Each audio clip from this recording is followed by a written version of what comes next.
इतनी अगर आपको सिखों की पंजाबियों की चिंता है ना, तो 800 किसान मरते ना दिल्ली की बॉर्डर पर। अब एक बात बताओ, गुरुओं का कोई अपमान कर सकता है?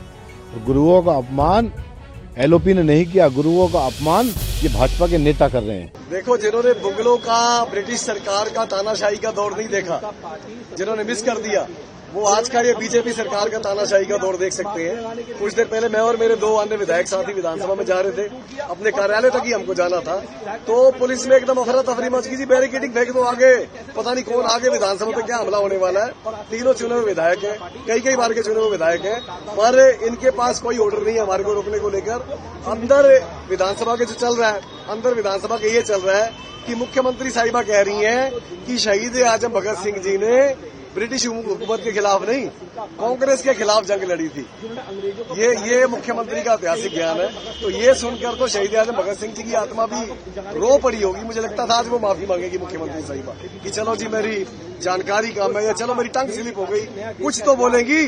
पर मुख्यमंत्री साहिबा बिल्कुल भारतीय जनता पार्टी के उस पैटर्न पर चल रही है जहां कूट कर बेशर्मी भरी हुई है। और हमें उम्मीद थी कि चलो मुख्यमंत्री साहिबा तो किसी पार्टी को रिप्रेजेंट करती है, पर स्पीकर का एक होता है जो पूरी तरह से निष्पक्ष होता है। स्पीकर के लिए सभी सदस्य समान होते हैं। स्पीकर साहब भी एकदम मूक दर्शक और बेबस बनकर बैठे हुए हैं। ये बहुत शर्म का विषय। और जिस तरीके आज बैरिकेडिंग लगाकर चुने हुए विधायकों को विधानसभा में जाने से रोका जा रहा है, ये समय याद रखेगा। और दिल्ली पुलिस, मेरे को लगता है इनको, ये सब पढ़े लिखे लोग हैं, इनको ऑर्डर की समझ आनी चाहिए थी। हमें हाउस की प्रोसीडिंग में पार्टिसिपेट करने से रोका गया, ना कि अपने कार्यालय में जाने से। लेकिन वहाँ पे गुरुतेग बहादुर को लेकर जो बातें कही थी, उनका डिमांड है कि माफी मांगनी चाहिए आप लोगों को, आकर कहीं न कहीं बेअदबी हुई है। सिर्फ और सिर्फ मुद्दों से ध्यान भटकाने का कि हमारी मुख्यमंत्री इतनी नॉन सीरियस है, जिसको यही नहीं मालूम कि भगत सिंह जी ने ब्रिटिश हुकूमत के खिलाफ लड़ाई लड़ी या कांग्रेस के खिलाफ लड़ाई लड़ी।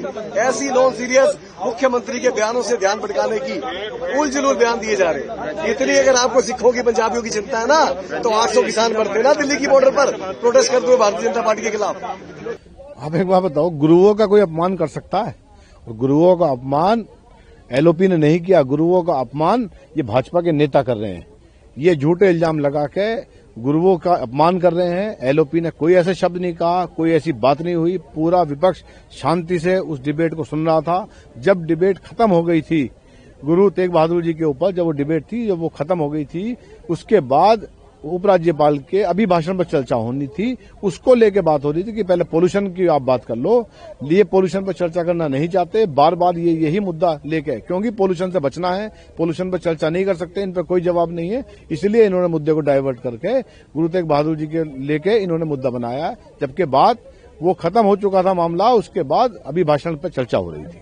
एक दूसरा मामला है चांदनी चौक इलाके में एक मस्जिद से कल डिमोलिशन हुआ, मस्जिद के जो बारात घर और कुछ और। आप ये सोचो कि दिल्ली के अंदर दरगाह फैज इलाही के पास एक ओपन ग्राउंड था जिसमें न लेंटर था न कुछ था। उसके अंदर गरीब गुरबा लोग क्षेत्र के, जिन पे पैसे नहीं होते थे, वो कनात लगा के, बल्ली टेंट लगा के शादी कर लिया करते थे। जिन पे पैसे नहीं थे अपनी बेटी बिहार लिया करते थे। एक डायलिसिस सेंटर चल रहा था जिसके अंदर गरीब लोगों का इलाज हो जाया करता था, जो अस्पतालों को अफोर्ड नहीं कर सकते थे। उसको, इस अतिक्रमण को एमसीडी को इतना सीरियस मुद्दा बना लिया। पूरी दिल्ली का एमसीडी को अतिक्रमण नहीं दिखता, वो कोना उनको दिख रहा था। जबकि कल ही 22 अप्रैल की डेट हाई कोर्ट ने दी थी कि 22 अप्रैल को इसकी सुनवाई करेंगे। ऐसी क्या जल्दी थी? जबकि वहां शादियां बंद हो गई थी, डायलिसिस सेंटर हटा लिया गया था। उसके बावजूद भी इतनी जल्दी थी कि रात में ही जाके 20-20 बुलडोजर लेके सारे डिपार्टमेंट ले जाकर रात में उसको तोड़ दिया गया। लेकिन उस पे कहा जा रहा है कि जब पुलिस पहुंची तो पत्थरबाजी हुई। पुलिस देखो, हिंसा का कोई समर्थन नहीं करता। अगर कोई किसी ने हिंसा करी है तो नहीं करनी चाहिए। मैं लोगों से भी अपील कर रहा हूं, हिंसा नहीं करनी चाहिए। हिंसा मैं मानता हूं कि नहीं भी करी होगी, कुछ छुटमुट हो सकती है। अगर हुई है तो लोगों को उन्होंने आइडेंटिफाई किया पुलिस ने। लेकिन कोर्ट के आदेश के बावजूद, कोर्ट ने 22 अप्रैल की डेट दी थी, उसके बावजूद एमसीडी को इतनी जल्दी थी कि रात में जाके उन्होंने वो बुलडोजर चला दिया, रात में उसकी चाल दीवारी गिरा दी। क्या आफत आ रही थी वहां पर? ऐसा कौन सा हाईवे रात में आपको निकालना है जिसकी वजह से देश की उन्नति और तरक्की रुक रही है? देश के अंदर लाखों ऐसे जगहें हैं जिनका केस कोर्टों के अंदर चल रहा है। अगर ऐसे ही करने लगोगे तो 2 डेट में पूरे देश में जितने कोर्टों के अंदर सिविल के मामले चल रहे हैं सबको निपटा दो ना। इतनी अगर तेजी तुम एमसीडी को आ रही है, कोर्ट के कहने के बावजूद, 22 अप्रैल की डेट देने के बावजूद एमसीडी ने जो काम किया है वो अच्छा नहीं है। ऐसा ये तो गुमराह कर रहे हैं एक तरीके से। हमने 5 तारीख को भी इनसे प्रदूषण के बारे में करने के लिए बोला कि प्रदूषण पे चर्चा कीजिए, इन्होंने नहीं की। 6 तारीख को हमने बोला कि हम प्रदूषण पे चर्चा की, वो नहीं कर रहे। आज 7 तारीख को फिर इन्होंने देखा कि ये प्रदूषण पे चर्चा करेंगे, तो इन्होंने 280 का जो कल भी 280 नहीं लगने दिया और ना स्टार क्वेश्चन लगने दिया। आज 280 के मामले जो क्षेत्र के वो नहीं लगने दिए। जो इनके मंत्रियों को से हमने क्वेश्चन पूछे गए थे, वो उनकी जवाब उनके पास नहीं है। तो ये केवल गुमराह करने के लिए, एक धर्म की राजनीति करने के लिए ये इस टाइप की प्रोपेगेंडा करके सदन को रोक रहे हैं।